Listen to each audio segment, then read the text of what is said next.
As a kid, all a nigga wanna have was a Burberry scarf and $3 in my pocket.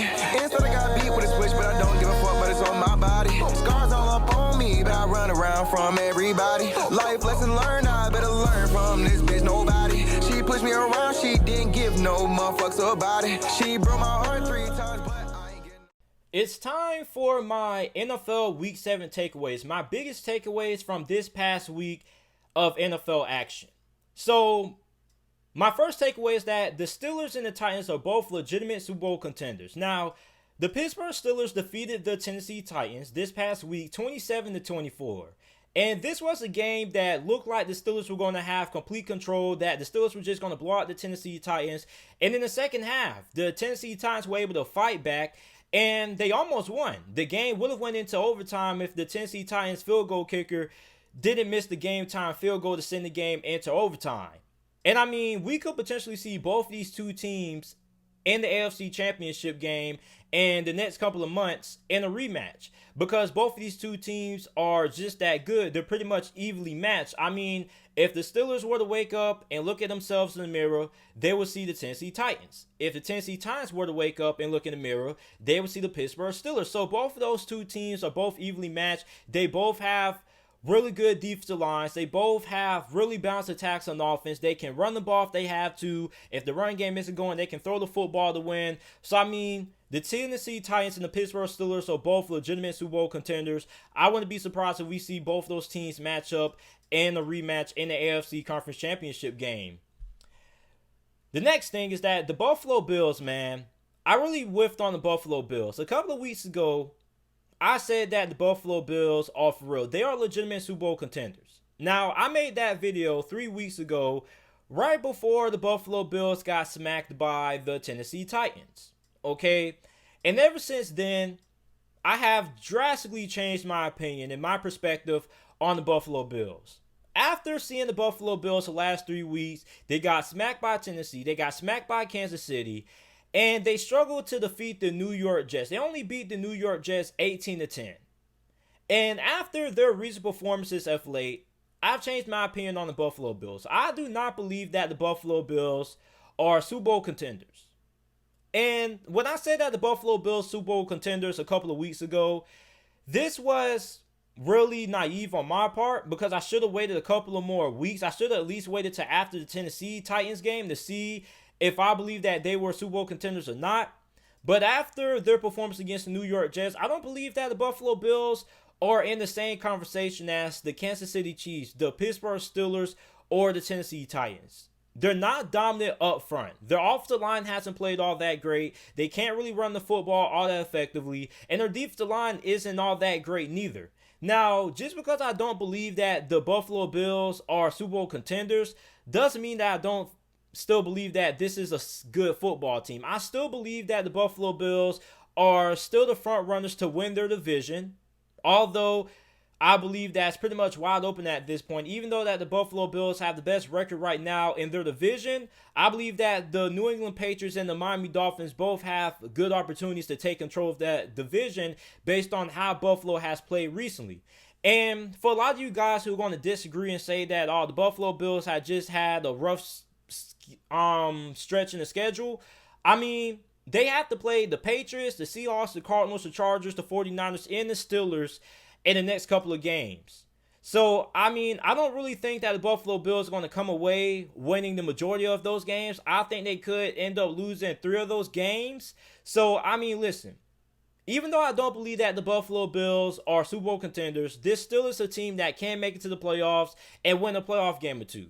But as far as making it to the Super Bowl, I think they have pretty low chances. I don't really think you can put the Buffalo Bills in the same category as teams like the Chiefs, the Steelers, and Tennessee. Because what all 3 of those teams have in common is that they're both good, or all 3 of those teams are all good up front on the line of scrimmage. And for the Buffalo Bills, they can't really win at the line of scrimmage all that dominantly like the Chiefs, Steelers, and the Titans can. So, Josh Allen, I mean, he had an okay game against the New York Jets. But, I mean, all in all, man, I really don't like what I've been seeing out of the Buffalo Bills over the past 3 weeks. So, I'm going to whiff on the Buffalo Bills.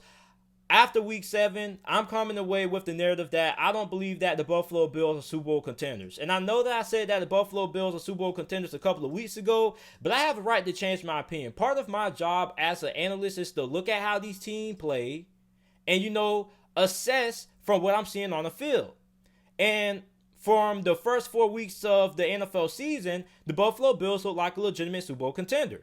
And after the last 3 weeks, I have to change my opinion based on what I've seen out of the Buffalo Bills and say that they are no longer a Super Bowl contender, in my opinion.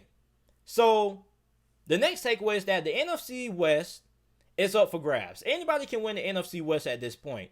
A lot of people were saying that the Seattle Seahawks were the best team in this division. And I'm trying to tell people, I said, look, it may look like that, but give it a little bit more time, okay? Because the mistake that I made with the Buffalo Bills is jumping on the bandwagon too early. Well, with the Seattle Seahawks, I was hesitant to hop on the bandwagon. I even made a video saying that I don't believe that the Seattle Seahawks are the best team in the NFC. And the reason for that was because of their defense. Okay, Seattle's defense is not good. And we saw that against Arizona. Now, although Seattle did give the ball away a good amount of times to Arizona's defense came up clutch when it mattered the most. And that was a big reason why they won the game. Meanwhile, Seattle's defense hasn't really been all that great for basically the entire season. And I know a lot of people are going to be like, oh, they're missing some of their best players. Jamal Adams isn't playing and things like that. And I understand that. But even when the Seattle Seahawks defense was at full maximum power and when they were fully healthy, they still weren't all that great. Okay, they still rank in the bottom of the NFL in total defense. This was before the injuries they've had.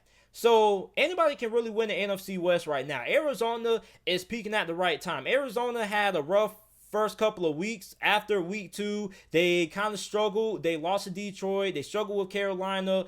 But after that, Arizona has really stepped up their play. They're 5-2 right now. The Rams are 5-2. They just defeated the Chicago Bears on Monday Night Football, which although the Chicago Bears have a terrible offense, they have one of the best defenses in the NFL. And the 49ers right now, don't sleep on the 49ers. They are currently 4-3 right now.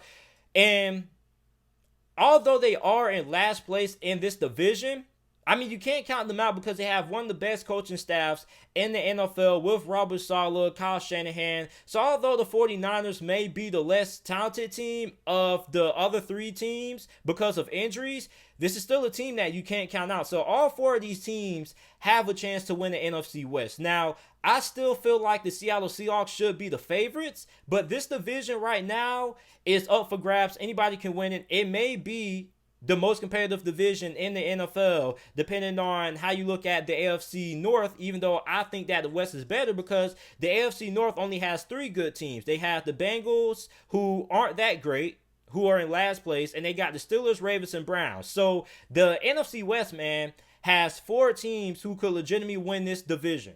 So the Buccaneers are the best team in the NFC after beating the Las Vegas Raiders. Now, a couple of weeks ago, like 2 weeks or a week and a half, I said that the Packers were the best team in the NFC.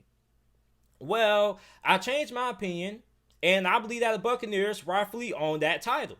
The Buccaneers are good defensively, and this offense is clicking on all the cylinders right now. And a lot of people before the season kicked off were saying that the Buccaneers were going to be this great team. And once the season started, the Buccaneers struggled out the gate, and a lot of people were quick to hop off the bandwagon. And I was telling people, I was like, look, you got to understand something. No preseason, not really a lot of time to practice in training camp. Tom Brady and his Buccaneers offense were going to have a rough couple of weeks. But give it around like week 6, week 7, week 8, this Buccaneers offense will be clicking on all cylinders, and that's what they're doing right now. Against the Las Vegas Raiders. The Las Vegas Raiders team, that I remind you, is pretty formidable. Okay, the Las Vegas Raiders are a pretty solid football team. They could be in the hunt of making it into the playoffs this season. And they beat them 45-20.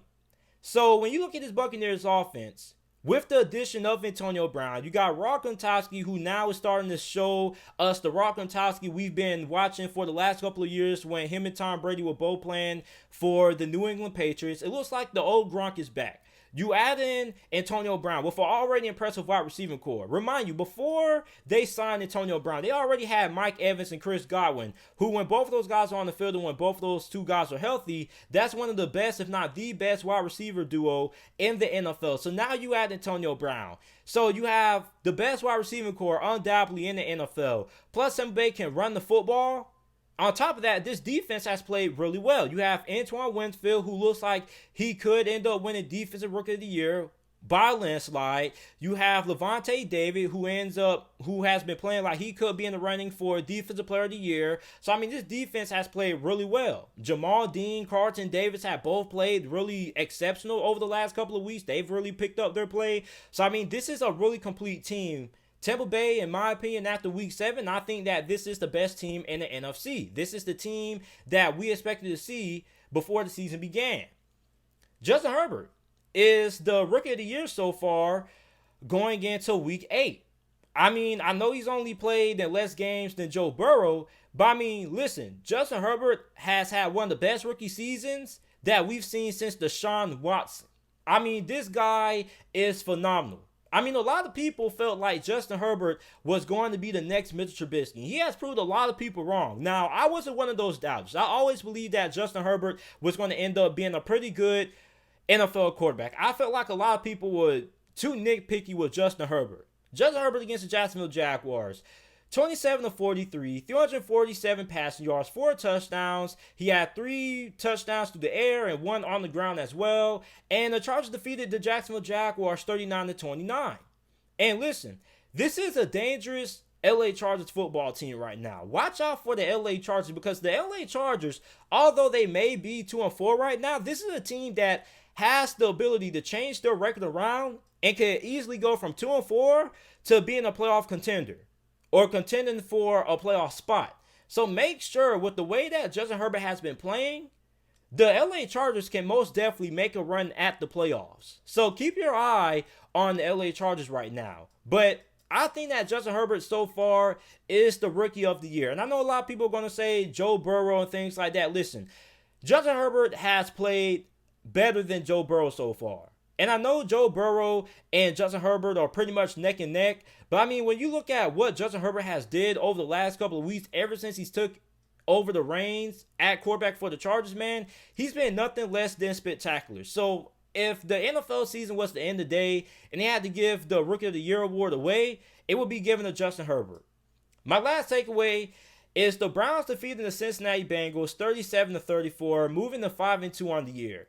Now, you lose Odell Beckham for the rest of the season, which is a big blow because Odell Beckham was having one of his best seasons that he's had in a really long time.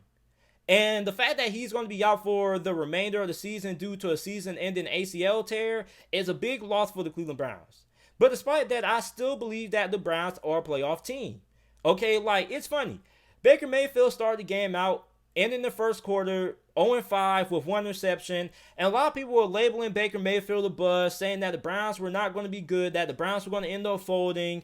And Baker Mayfield ends up throwing like 4 or 5 straight touchdown passes. He bounced back from a terrible first quarter and got absolutely hot. And nobody wants to give him any credit for it. Okay, it's funny because people are like, oh, Baker Mayfield struggling against the Cleveland Browns, 0-5, 1 reception after the first quarter. Then he comes back and people say, oh, JT, it's just the Bengals. The Bengals have the worst defense in the NFL. Like, give Baker Mayfield and this Browns team their props. Okay, the Browns are a playoff team. Even though they may struggle against some of the best teams in the NFL, this is still a playoff caliber team. So after week 7, I'm still not whiffing on my Cleveland Browns prediction. I still believe that the Browns are going to make the playoffs this year. So this is it for my NFL week 7 takeaways. Let me know what you guys think about them. And I mean, listen, man, I'm really impressed with what I've been seeing out of Cleveland Browns. I'm really impressed with what I've been seeing out of a lot of teams lately. But like I said, my biggest takeaways are the Steelers, the Titans are legitimate Super Bowl contenders. The NFC West is up for grabs. The Buffalo Bills, I'm whiffing on my Buffalo Bills Super Bowl contender take. I don't think they are legitimate Super Bowl contenders at all. Justin Herbert's the Rookie of the Year, in my opinion. And the Buccaneers are the best team in the NFC.